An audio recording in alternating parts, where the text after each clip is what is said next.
Welcome to the Delmarva Almanac and Happy Halloween.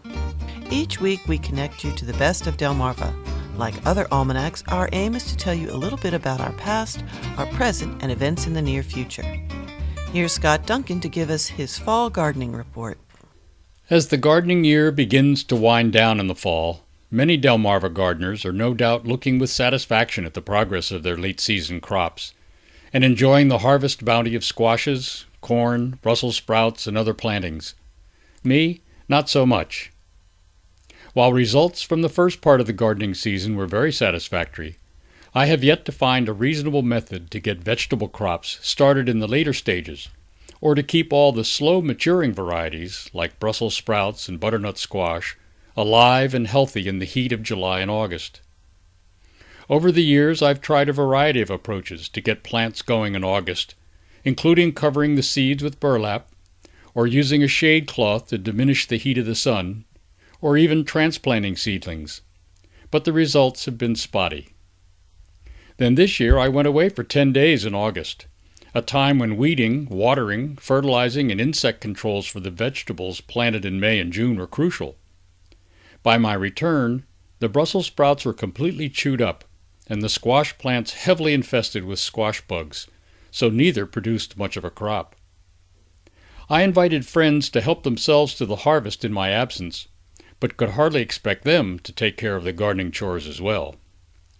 To add insult to injury, during my time away we had several days of very high temperatures and almost no rain, a combination that did in most of the other crops.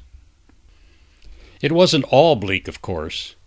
The red Norland and Kennebec potato and Centennial sweet potato harvests were very strong, and my beets were good again this year. I had excellent results with the new variety of carrots. The blackberries and melons were delicious. The pawpaw tree produced a very fine crop of fruit, and I was even able to extract more honey from the beehive. Another unexpected treat was discovering a late crop of asparagus recently. A few weeks after I cut down the stalks and fully weeded the asparagus bed, a dozen or so baby spears had already popped up, and more are clearly on the way, even now as October begins. Then another surprise. While my attempt to coax out a second crop of potatoes seemed a failure in late summer, suddenly in the last week of September, almost 3 months later, 3 healthy potato plants have emerged. Debbie Nicholson and Mike McAllister at Pogo's Pantry Farm can relate to my experience this season. Although they had good luck with many of their plantings, broccoli, cauliflower, grapes, asparagus, cherry tomatoes, peppers, carrots, and eggplant were particularly abundant. Overall, the gardening year for them was full of challenges and disappointments. First, everything was delayed by the late winter, and then 2 of their traditional crops, strawberries and peas, were damaged by the copious rainfall we had through the spring. The rain also produced such an enormous weed problem that later in the summer yields on other crops were greatly diminished. Numerous rows of corn never produced a single ear. The tomatoes all ripened at the same time, and the larger than usual insect populations destroyed most of the squash and pumpkin plants. The labor involved in responding to these conditions, weeding, repairing, and replanting, took valuable time away from starting their fall crops.